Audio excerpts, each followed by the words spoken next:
Now we have a panel discussion. It's Gender Smart Investing. So please welcome to the stage Hubert Gupta from Scalar International, Sigurdur Dorfadottir from Impact, Emanuela Santi from our Philanthropy and Development Finance Lab, and Flavia Palanta, who is a consultant. Please welcome them all to the stage.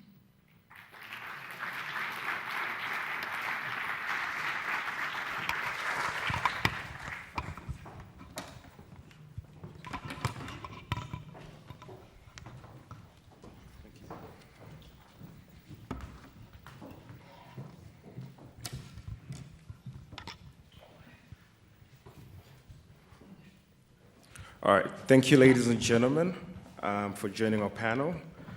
Can we address climate investment goals without addressing social issues like gender, equity, and promoting participation of women businesses? Is the question we have today. The question comes in the backdrop of a world where most women are disproportionately affected by climate change. The climate transition is at the heart of addressing numerous challenges, climate risks, and vulnerabilities. If we truly want to get to a net zero future where no one is left behind, there must be a paradigm shift in the way we address the $10 trillion annual investment opportunity. It is critical to both advancing climate action and development. Economic equality development are key to uplifting millions of citizens out of poverty. Developing populations cannot continue to survive in extreme poverty and underlying socioeconomic conditions. We must integrate socio-economic development considerations to ensure the sustainability of our investment goals. The impact thus must be integral to our climate investment goals. It is not only enough to support women's equal participation. Women-led owned companies in emerging markets require specialized blended finance and technical assistance business to have a chance to succeed. Addressing climate goals successfully requires more financial sector participation for these groups to access finance equitably. These groups represent low-income communities. Supporting their success has a compound effect by addressing energy poverty and creating employment in historically disadvantaged communities. The success of marginalized businesses has a multiplier effect, addressing strong community obligations such as education and health. We must make sure we reduce these inequalities as we grow the sector.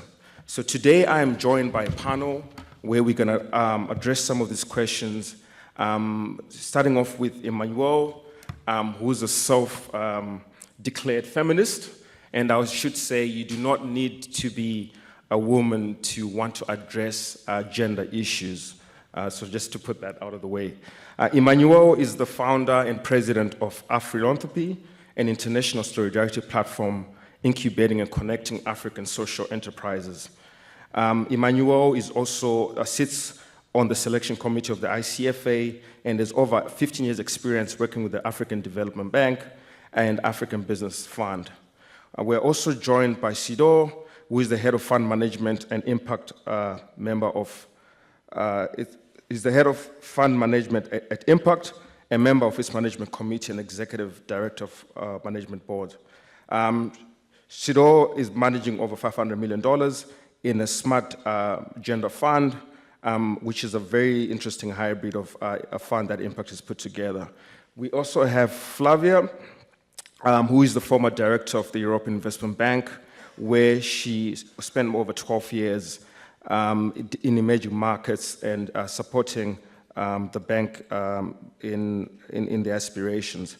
So we'll start the question with Emmanuel. Why does gender matter in climate investing?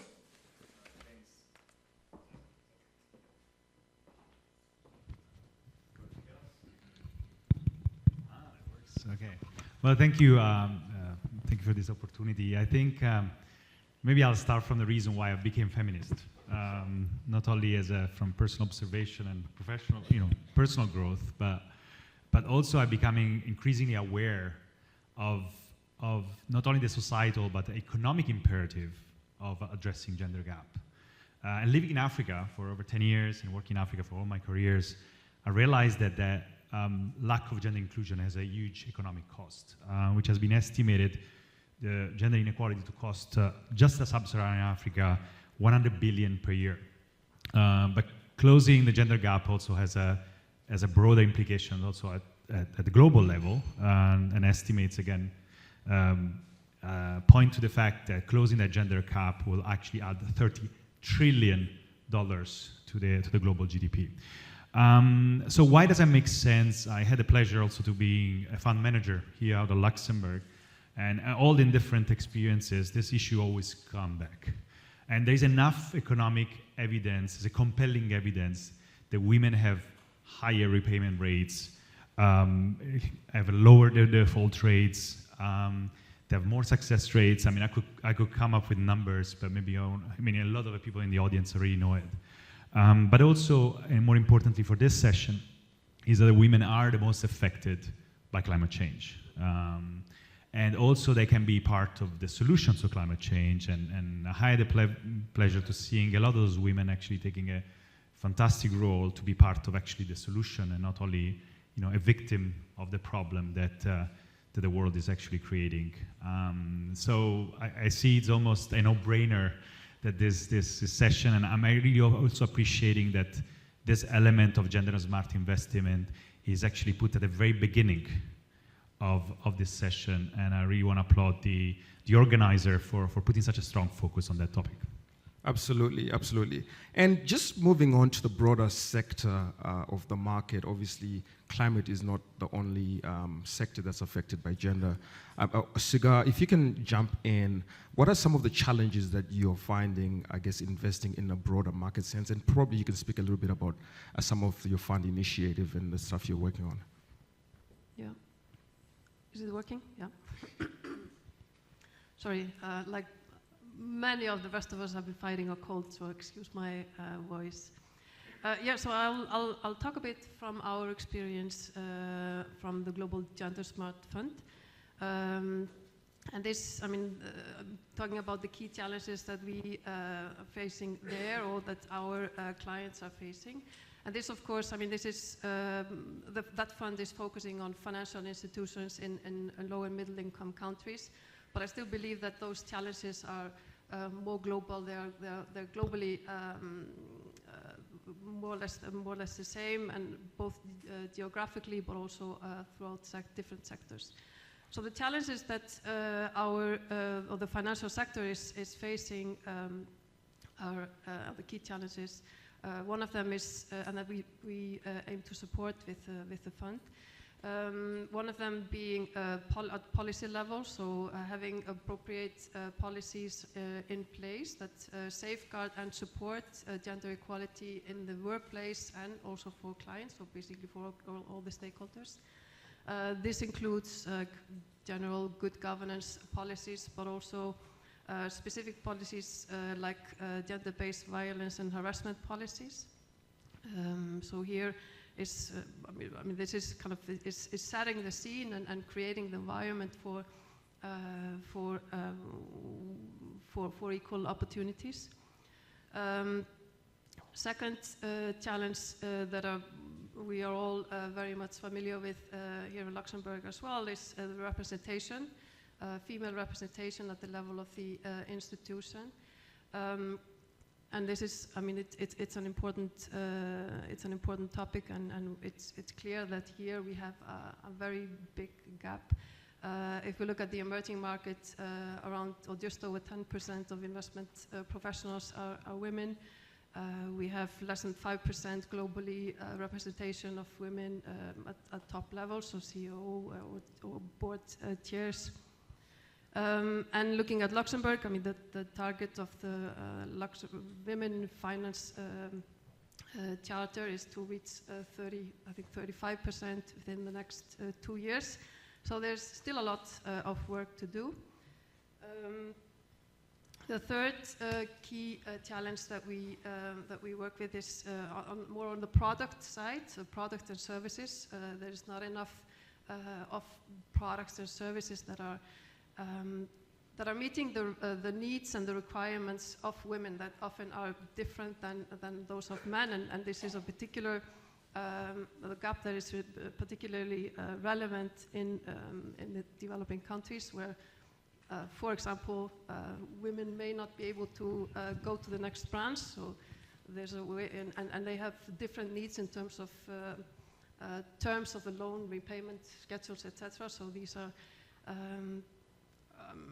challenges that the financial institution needs to work with. And the fourth key challenge that I wanted to mention, which is maybe a key aspect to address, because this is where you will actually realize where the problem lies, and you will have the ways to analyze it and address it as well, and that's on data, and having access to and working with the gender disaggregated data. So because of the lack of the disaggregation of the data, the problems or the challenges are not always visible, and they are not that easily addressed either, or the progress monitored. So this is really a key. Thank you. That was very insightful. Moving on, Flavia, with your wealth of experience with such a big DFI, and obviously being an economist yourself, I mean, we definitely see from demand and supply, there's definitely the opportunity to address some of these challenges. What are you finding some of the important opportunities for recipients and investors trying to address these gender issues? Thank you very much. Well, I think first of all, before we speak of economics, we should speak of social justice. That's the most important thing. But moving on to economics, I think that my colleagues have already said a lot. There are 2 points which I would like to raise perhaps at this stage.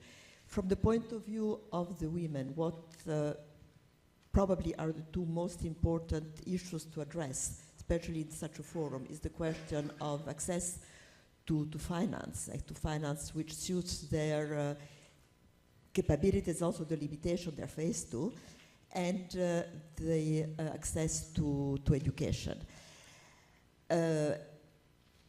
Education is paramount, because you cannot have women on the market unless they already have some basic knowledge of financial literacy, unless they know how to get into the formal economy. And this is something that needs to be worked upon.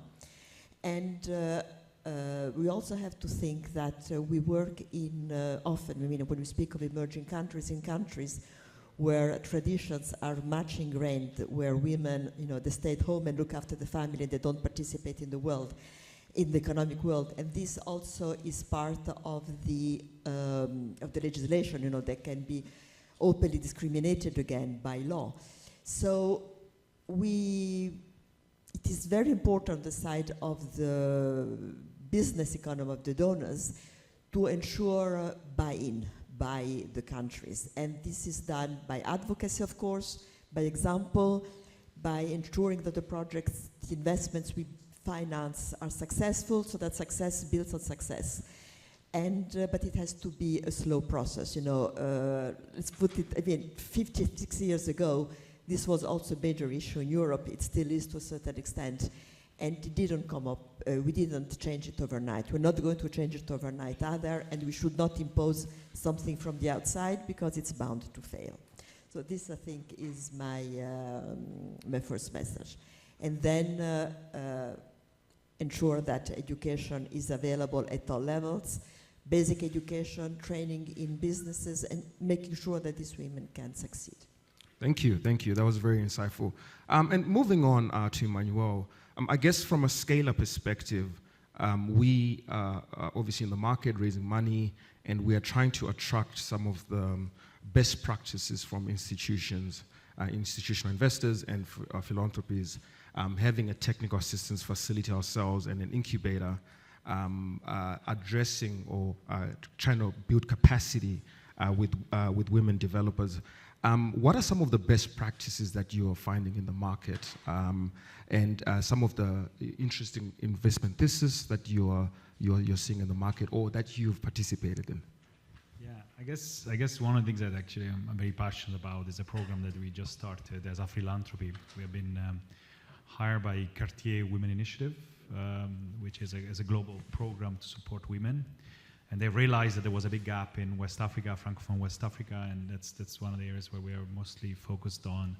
And what we proposed was something pretty radical, but also pretty obvious. We proposed a program which is entirely run by women.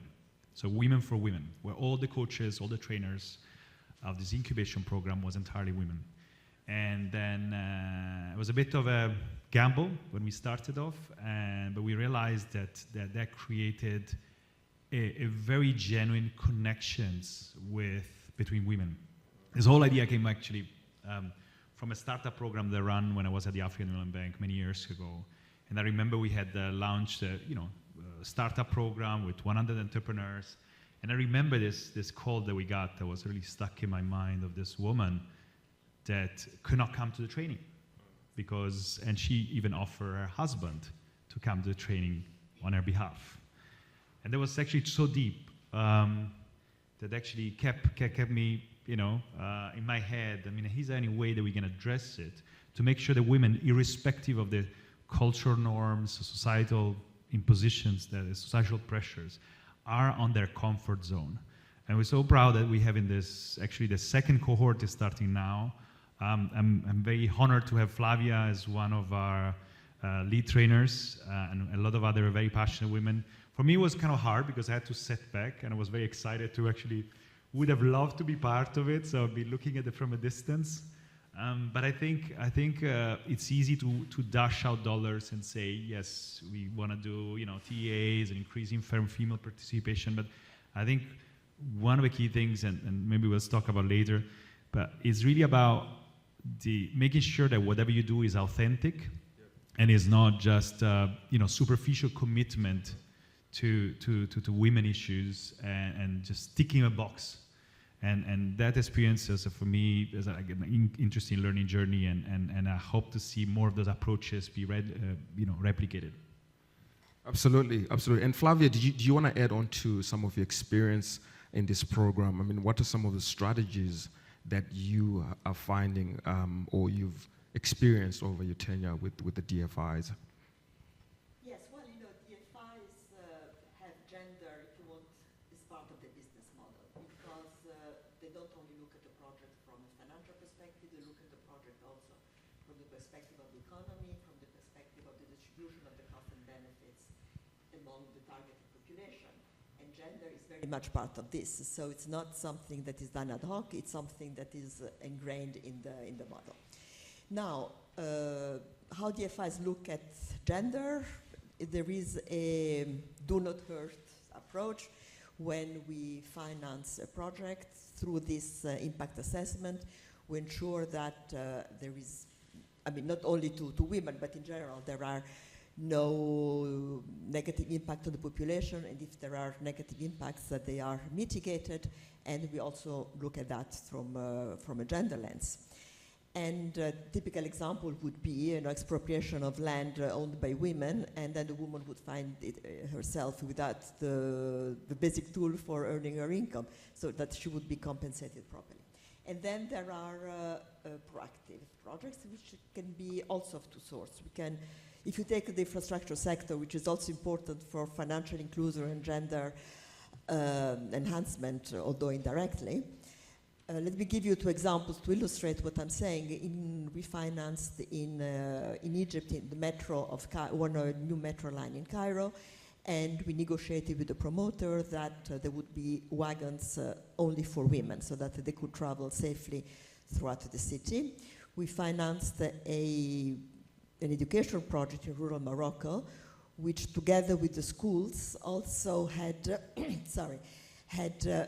transport facilities for the girls from the more remote areas and boarding facilities so that the parents would be encouraged to send these girls to school.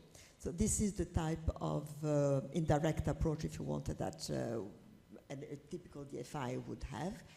More directly, I think the most important feature are credit lines. Credit lines that can be to banks to be on lent directly to SME-led, to women-led SMEs or to micro entrepreneurs that are women.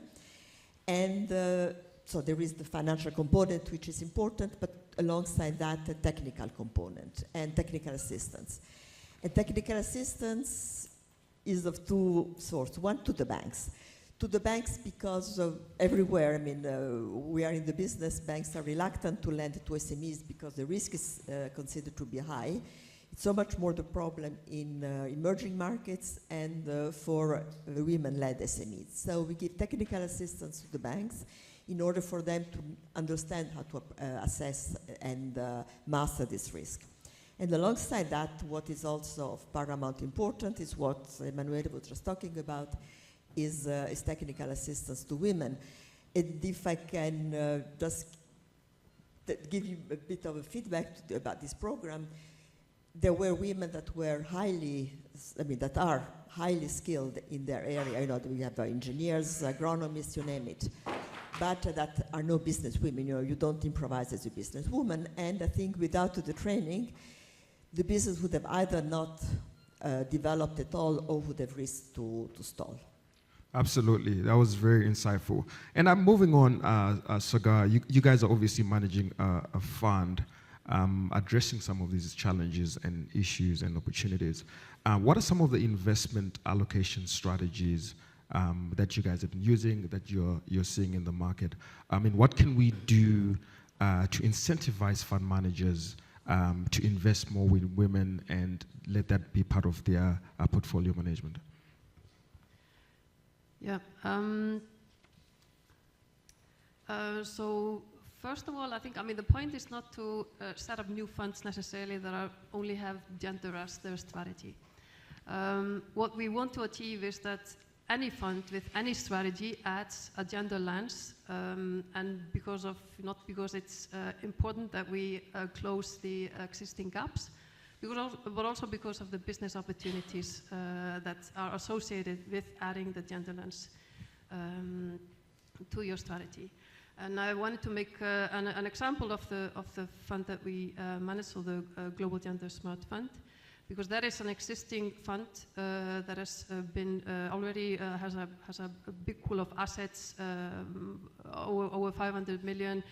Has a network of more than 150 financial institutions, is working with strong investment advisors already in the field, and it's leveraging on those existing funds and adding the gender lens, where you really, you quickly reach a good outreach. The second point that I wanted to make, which is important as well, is that gender lens investing, it's multidimensional, and that's important when you talk about gender, that it's not only about increasing the number of female clients or female investor. It's really multidimensional. You really need to look at the financing side, the management level, and also the clients. And this is really where the discussion, I think, has been moving a lot, and I think a lot can be contributed to the 2X Global and the 2X Challenge, where they are moving the discussion about counting women and really looking at the impact that the strategy is having at the different levels and in different dimensions.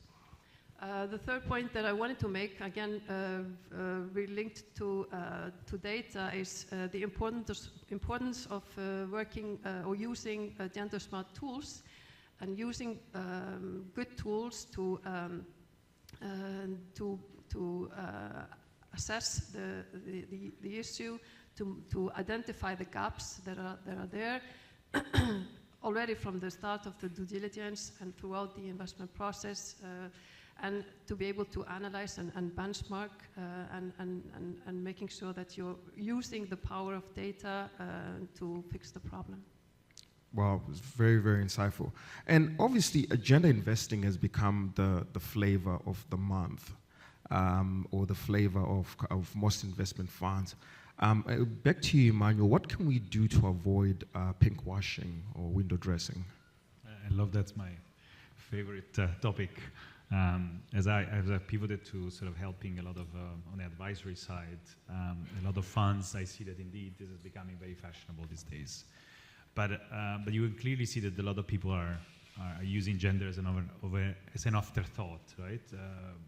With a lot of superficial commitments. And I think I think it's very important that if you do want to embark into this, as Flavia said, is a matter of also social justice, but also is an economic imperative, and data backs that.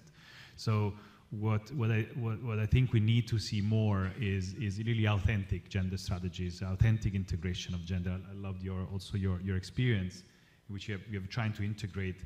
We don't necessarily need new gender funds. So we may need in some particular areas, but we really need, as you said, to integrate gender generally as part of the DNA of this funds, particularly the new generations of funds that are coming with that, increased awareness. And with very specific outcomes, which are not the usual, outcomes that we see out there with vague commitment of just counting women here and there, but really outcomes that they really manage to really address those bottlenecks that Flavia mentioned earlier, whether it's in terms of access to capital, access to capacity, and so on, promoting leadership. And also one of my things that is very important is to be authentic also in your firm values, because I've seen a lot of those fund managers that come entirely male dominated. And speaking about gender, I mean it's good that we are part of the story as well, because we are the other half which has imposed a lot of those constraints on women. So it's important that the men take the responsibilities, but that value proposition needs to be in the whole firm identity and the staffing. That's why I'm very proud to be always surrounded by women, which is not really for even in the charity. I'm outnumbered as Flavia knows, both in terms of the staffing, but also in terms of the leadership. But it is because we have really integrated it into our identity. We see the value and we promote it. Last but not least, I think what is important is also and I think you touched upon, is gender-specific metrics and evaluation that is important to carry throughout all the stages, from the due diligence to also the results measurement and impact reporting. Thank you. And Flavia, in closing, in 2 minutes, what can we do to avoid pinkwashing from your experience? Well, I don't think there is really much that has to be added to what my colleagues already said, but I think, as I said before, success has to build on success. If we want the gender to work, we must make sure that the project we finance are successful. Otherwise, there is skepticism in countries where already gender is not really always taken very seriously, and demotivation. So we have to be clear what we want to do. You spoke about data, yes, clear KPIs, ideally KPIs that can be quantified, that can be measured throughout, and clear also exposed evaluations of what was done. Erring is human, there are mistakes, but it's just as important to build on the mistakes, to understand where they were, and to talk about them, because it's only through that you can learn and ensure progress rather than pinkwashing. Absolutely, absolutely. And Saga, in closing, what can we do to avoid pinkwashing? 1 minute. I'll be quick, but I think the most important thing is to start at home and make sure that your own house is in order. Gender is really the topic where you can apply at every level. As I said, it's multidimensional, and making sure that you have the right policies in place in your company, that you have good representation at all levels in your company, before then convincing others to do the same through your investment strategy. Thank you. Well, ladies and gentlemen, this is it from us. We've definitely spilled some tea and started some conversation around gender investing. I hope this topic can be of some discussion during the tea time. Thank you so much.